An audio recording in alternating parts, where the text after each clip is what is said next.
Say hello, Star. Star. What? Oh, you're sleepy now? You're sleepy? Oh, maybe the shot made you tired. Thought I would give you an update as to last night's debacle. I did get in touch with my vet this morning, and the only appointment that they had was like in 10 minutes. So hair flying everywhere, shoes untied, no knee braces, racing to get to the vet. Yeah, that must have been an experience. For them to see me looking like I did. She was very good for the vet. Did take her a little bit, to calm down. But it's the same vet practice. It's just a different location, and she's only been to the location once. And they brought her in through the back door. So I think she's a little nervous because she had to walk by, the x-ray equipment, the surgical table, some pretty scary things when you're a dog. But she did well. I did have to pick her up and put her on the scale because she was such a sissy. And if you're lucky enough, you can hear my wonderful neighbor's dogs yapping in the background. Yeah, that's my music during the warmer months. Anyway.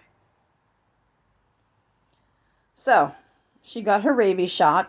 I mean, she was already up to date, but they do recommend that if your dog tangles with a skunk, a fox, a coyote, a bat, that they do suggest a booster. So she was already up to date, but she got a booster anyway.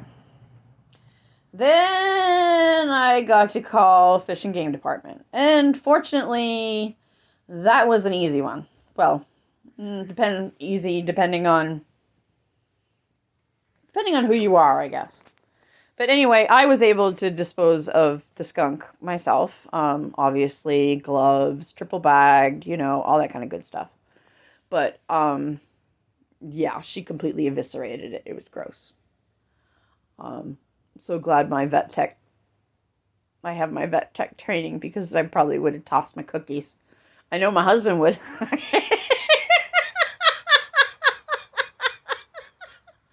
And he's also not too happy that I put it in the trash, because my knees are so bad I can't dig a hole. He's like, "You put it where? Where did you put it?" It's like, "I put it in the trash." And he's like, "Well, I take out the trash." It's like, "I know, you take the trash to the dump.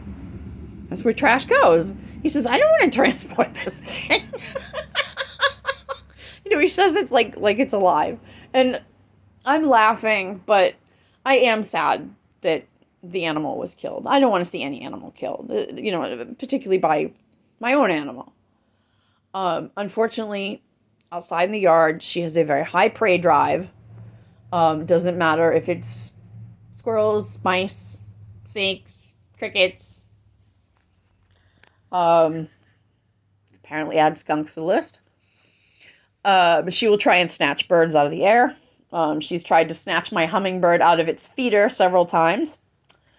So she has a high prey drive outside, which I really don't understand, because she's inside the house with the cats, even when I go out alone, so just by herself. Never a problem. She's never growled. The only time she's ever snapped is when one of them, that was Cheyenne, whacked her in the butt. For no reason other than Cheyenne was hungry and she was mad that she wasn't getting fed right away, so she thought she'd take it out on Star, and Star spun around and snapped at her.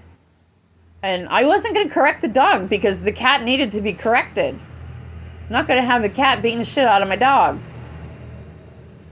Of course, I certainly don't want my dog eating my cat either, but it was one simple, quick thing, and then it was over, and we have never had a problem again. That is the closest thing to aggression I have ever seen her exhibit to any of my household pets.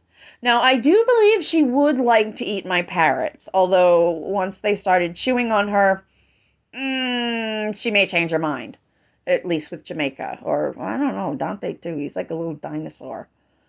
Like a T-Rex. He just hangs on and just keeps freaking chewing. Oh, God, he makes me cuckoo. So, just thought I would update you as to the morning's happenings. I don't even know what fucking time it is anymore. 70 degrees, humid as hell. My dog stinks. My house stinks. Everything stinks.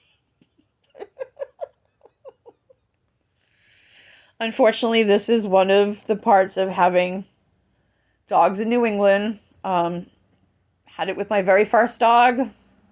Family, as in family dog. The dog grew up with me, Pumpkin. Had her for 16 years. Every single dog we've had has gotten sprayed by a skunk. Although this is the first dog I've had that's killed it.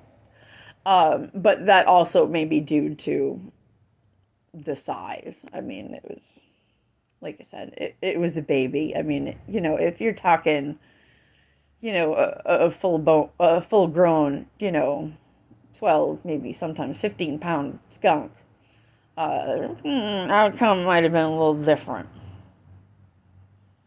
But I suppose I should be glad it's a skunk and not a porcupine, and that she's not having surgery to have quills removed from her muzzle and her throat and her tongue and any other place that they can fly to, which that's another benefit of New England.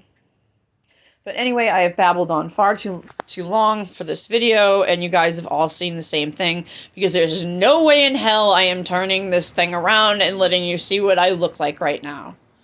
The only thing I am grateful for is that yesterday I pulled up my hair on the top of my head. So the ponytail was to the side rather than hanging down my back like it usually does. Which was great, because that kept my hair away from the dog while I was scrubbing, bathing, rinsing, all that kind of fun stuff. So I didn't get any of that wonderful fragrance in my hair, at least. Now, my favorite wasp shirt, that's a different story, but we'll have that discussion when it comes out of the laundry. Right, Star? Star! Can you say goodbye, Star? She says, I'm sleepy. I'm sleepy. I even flipped the bed over so it's on the side that she didn't lay on last night, and it's waterproof, so she won't get any more smelly than she already is. Anyway, bye guys. Have a great day, or at least try and make it better than mine.